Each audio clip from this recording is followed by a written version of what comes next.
ሴሎንዲስ አጠገቧ ደርሳ ስትመለከታትም ፊቷ ክፉኛ አዝኗል። ወይኔ ጉዴ! ምንድነው ጉዱ? ምን ሆነሽ ነው? ራሄል ዝምታ መረጠ። ከዳኒ ጋር ተጋጭታችኋል?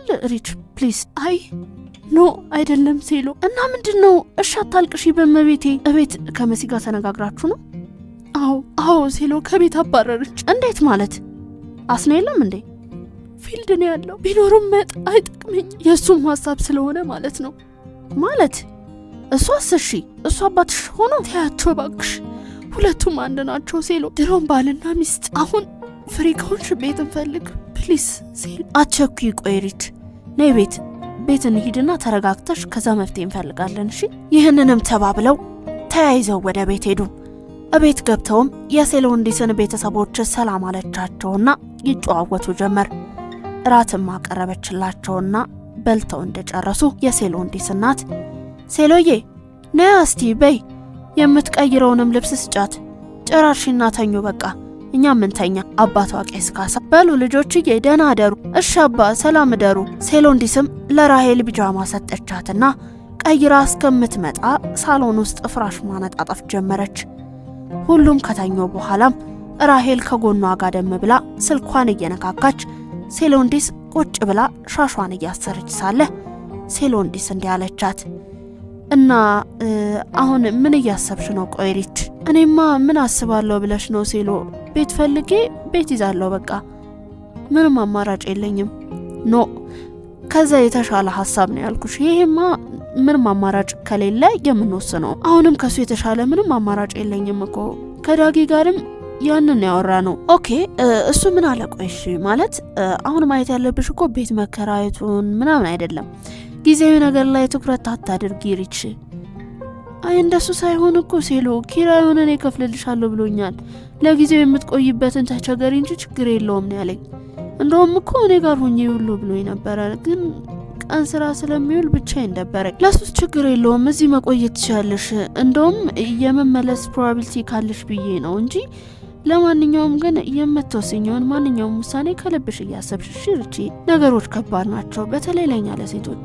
ጊዜውን ደግሞ የምናየው ነው። እሺ ጓደኛዬ፣ ሳላስበው ቀርቼ እኮ አይደለም። የተወሰኑ ደቂቃዎችንም በዝምታ ከተዋጠች በኋላ መልሳ ራሄል ታድለሽ እኮ ግን አንቺ ሴት ማለት ታድለሽ ማለትማ በቃ አሪፍ የሚባል ቤተሰብ አለሽ፣ ቤተክርስቲያን ላይም ጎበዝ ነሽ፣ ከዛም በላይ ደግሞ እምነትሽን አክባሪ። በዚህ እድሜሽ ስጋው ደግሞ መቀበል ማለት አስበሽዋል።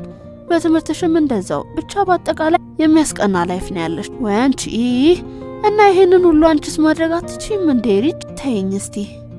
ደግሞ በጣም ነው የማመሰግንሽ። እሺ እንግዲህ ደግሞ ጀመረሽ ዘፈንሽን ልትዘፍኝብኝ። እውነት የምሬን ነው ሴሎ። በክፉ ቀን የተገኘሽ ውዷ ጓደኛዬ። በአሁን ጊዜ እንዲህ ቤቱን ከፍቶ የሚቀበል ማን አለ ብለሽ ነው? ቤት እኮ እግዚአብሔር ነው ሪች። ምን ሆነሽ ነው? በአሁን ጊዜ እንደዛ የሚል የለማ ሴሎ። ለዛ እኮ ነው በተኛ አንቺ ትቆያለሽ እናቴ። ይህንን ተባብለውም ተኙ። በሌላኛው ቀን ሴሎንዲስ ትምህርት ቤት ስትሄድ ራሄል ደግሞ ፍቅረኛዋ ጋር ለመሄድ ተያይዘው እያወሩ ከቤት ወጡ። እና አሁን ወደ ልነሽ ግን ሪች? ዛሬ ቀኑ ሙሉ ከባሌ ጋር ነው ባክሽን ውሎዬ። አይ አሪፍ መልካም ውሎ፣ በቃ እንገናኛለን እሺ። እሺ የኔ ወድ መልካም የትምህርት ጊዜ ይሁንልሽ ላንቺም። ተሰነባብተውም ተለያዩ። ሴሎንዲስም ብቻዋንም መንገዷን እንደጀመረች ከፊት ለፊቷ መጥቶ ሊጨብጣት እየቃጣው እሷ ባላየ ልታልፈው ስትል እጁን ዘርግቶ ሀብቴ ሰላም አደርሽ ሴሎ አላት። እግዚአብሔር ይመስገን ሰላም አደርክ። ቶሎ ጨብጣውም ለቀቀችው። ቸኩለሻል። አዎ ረፍዶብኛል፣ ለዛ ነው። መልካም ቀን። እሺ ሰላም ወይ መልካም ቀን። ተሰነባብተው ተለያዩ። ሀብቴም ራሄልና ዳኒ ወደ ተቀጣጠሩበት ቁርስ ቤት አመራ።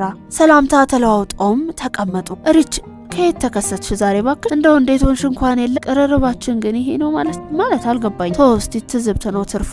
አልገባኝም። ምንድነው እሱ ዳኒ? ሪች ከቤት ከተጫረች ቆየች አይደል እንዴም? ከተል ብላ ይሮርዛ ሚጭሪ ጫረ። አራት ቀልድ። የምር ሴሎንዲስ ጋር እኮ ነው ያለችው። ራሄልም አረ ዝም በለው ፍቅር አታስረዳው፣ እስካሁን ሳይሰማ ቀርቶ ነው ብለክ። አረ ሴሎ ትሙት ምንም ነገር አልሰማውም የምር። ይህም ስራ በስቶብኛል ብሎ መደወል ካቆመ ስንት ጊዜው ነው? አረ በስመማል እውነትም ዙሩ ከሯል። ለነገሩ ጥሩ ልጅ ነው ያፈቀርከው፣ ይኸው ሚስቴን እየተንከባከበችልኝ ነው አለ ዳኒ። ራሄልም ከተል ብላ ማ ሴሎ ሲበዛ ምርጥ ልጅ፣ በዛ ላይ የቄስ ልጅ ቁራቢ ቸካይ። እሺ ብትልም መቼም ማፈስካት ነው። ስትመጣ ላገኘሃትን መንገድ ላይ አሁን እኮ የተለያየ ነው። አግኝቻታለሁ። ኧረ ረፍዶባታልና እየተጣደፈች ነበረ። በጣም ቸኩላለች። አዎ ሌሊት ቤተክርስቲያን ኪዳን አደርሰው ነው የመጡትና ትንሽ ሰዓት ሄዶባታል። ለዛም ስንወጣ ራሱ በጣም እየተቻኮለች ነበረ። ኧረ ምንድነው አባ ለምሳ ነው ሊያዘዝከው ምግቡ? ኧረ እናት ምግቡን አፍጥኝልን በእናትሽ ራበክ አይደለ አባቴ? ማታ ምራት ስላልበላው እምቢ ማለት ግን አይቻልም። ታዲያ ትንሽም ቢሆን ትበያለሽ። አባቴ አሁን ነው ከሴሎ ጋር በልተን የወጣ ነው። ኧረ ምን አልበላም ወዳ ነው የምትበላው አለ ሀብታሙ። ምግቡን መጣ። አስተናጋጇም ይቅርታ አለችና አስቀምጣ። ሀብቴም ችግር የለውም ውሃ ታመጭልኛለሽ ባክሽ 2 ሊትር አድርጊልን እሺ። መገባቸውን ቀጠሉ።